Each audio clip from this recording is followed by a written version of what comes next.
हे आहे दक्षिण सोलापूर तालुक्यातील वळसंग. इतिहासाची समृद्ध परंपरा आणि उज्ज्वल भविष्याची नवी दिशा.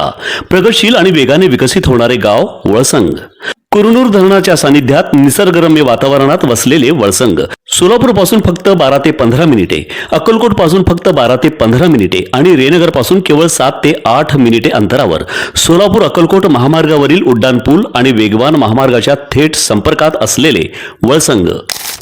नरसापूर प्रकरणातील आरोपी भीमराव कांबळे याला न्यायालयाने फाशीची शिक्षा सुनावल्यानंतर सोलापुरात या निर्णयाचे स्वागत करण्यात आले. सोलापूरच्या लेकीला न्याय मिळाल्याची भावना व्यक्त करत महाराष्ट्र सरकार व न्यायालयाचे आभार मानण्यासाठी तसेच दोषीला सुनावलेल्या शिक्षेची त्वरित अंमलबजावणी व्हावी या मागणीसाठी चौपाड येथील विठ्ठल मंदिर परिसरात असंख्य नागरिक एकत्र आले. यावेळी उपस्थितांनी न्यायालयाच्या निर्णयाचे स्वागत करत हा निर्णय समाजातील महिला व मुलींच्या सुरक्षेसाठी महत्त्वाचा असल्याचे मत व्यक्त केले. तसेच दोषीला सुनावलेल्या फाशीच्या शिक्षेची कोणताही विलंब न करता अंमलबजावणी करण्यात यावी अशी मागणी करण्यात आली. यावेळी शिवसेना जिल्हा प्रमुख तथा सोमपा गटनेते अमोलबापू शिंदे, नगरसेवक सात्विक बडवे, नगरसेवक समाधान आवळे, प्रकाश अवस्थी, राजाभाऊ आलोरे, सागर पिसे, विनोद मोटे तसेच रुपाली वाडेकर, खरात काका, दीनानाथ जाधव, राहुल गोयल, विनय ढेपे, अक्षय बिद्री, अनिता गवळी, प्रभाकर गायकवाड, शिवाजी गावडे, प्रवीण खरात, ओंकार शुक्ला यांच्यासह असंख्य माता भगिनी व नागरिक मोठ्या संख्येने उपस्थित होते.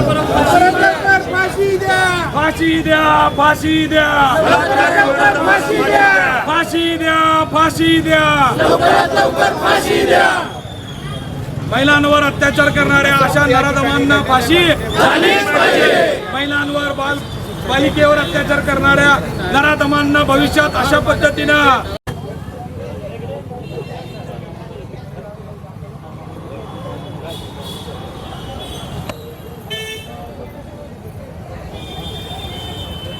माणुसकीला काळीमा फासेल अशा पद्धतीचं कृत्य नरसापूरमध्ये घडलं. खरं तर वास्तविक या नराधमाला त्याच वेळेस इन्काउंटर करायला पाहिजे होतं, पण आपला विश्वास न्यायदेवतेवर आहे. पण सरकारने न्यायदेवतेने खऱ्या अर्थानं 2 महिन्यामध्ये आज न्याय देण्याचं काम केलेलं आहे. पण भविष्यात सुद्धा या माणसाला पळवाटा काढून किंवा कुठेतरी त्याला संधी देऊन ह्याची फाशी टाळण्याचा प्रयत्न, त्याला संधी देऊ नये. 2 महिन्याच्या आत जशी शिक्षा झाली आहे तशी येणाऱ्या महिनाभरामध्ये त्याला खऱ्या अर्थानं प्रॅक्टिकली फाशीवर चढलं पाहिजे.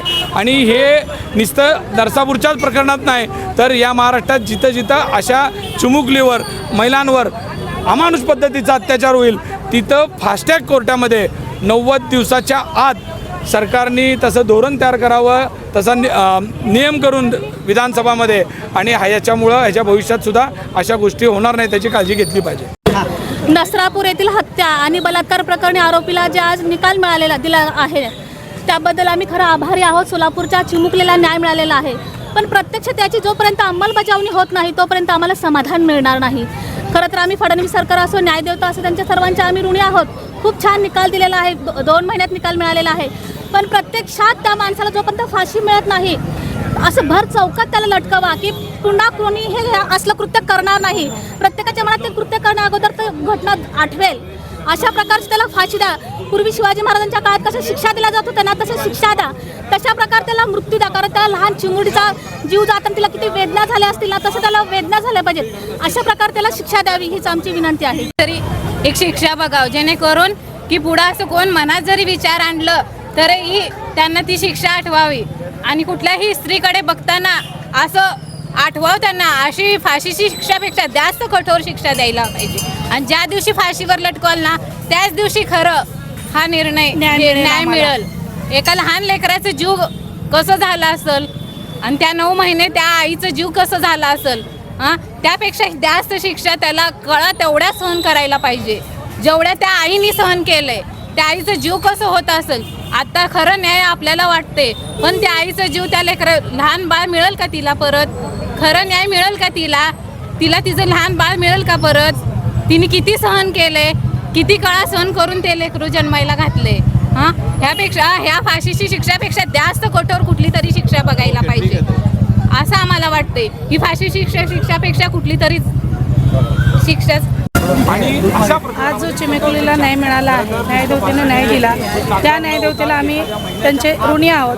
आदरणीय एकनाथजी शिंदे साहेब असतील, फडणवीस साहेब असतील व सर्व नेते मंडळी असतील, तर आज सोलापूरच्या लेकीला न्याय मिळाला आहे. असंच कृत्य करणाऱ्या प्रत्येक एका नराधमाला अशी शिक्षा भर रस्त्यात जर तुम्ही दिली तर असं कृत्य कधीही घडणार नाही भविष्यात, असं आम्हाला वाटतंय. आणि हे कायमची शिक्षा ठेवण्यात यावी अशी महिलांकडून आमच्या सर्वांची आग्रहाची विनंती असेल न्यायदेवतेला.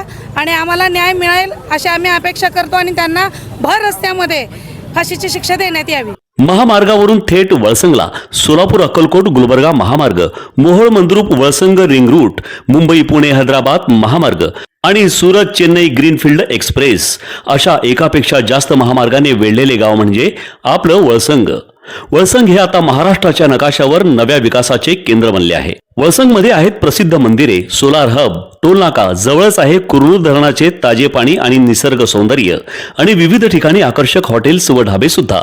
प्रवासात थकलेल्या प्रवाशांसाठी स्वादिष्ट जेवण, आराम, ताजेतवाने आणि प्रदूषणमुक्त वातावरण.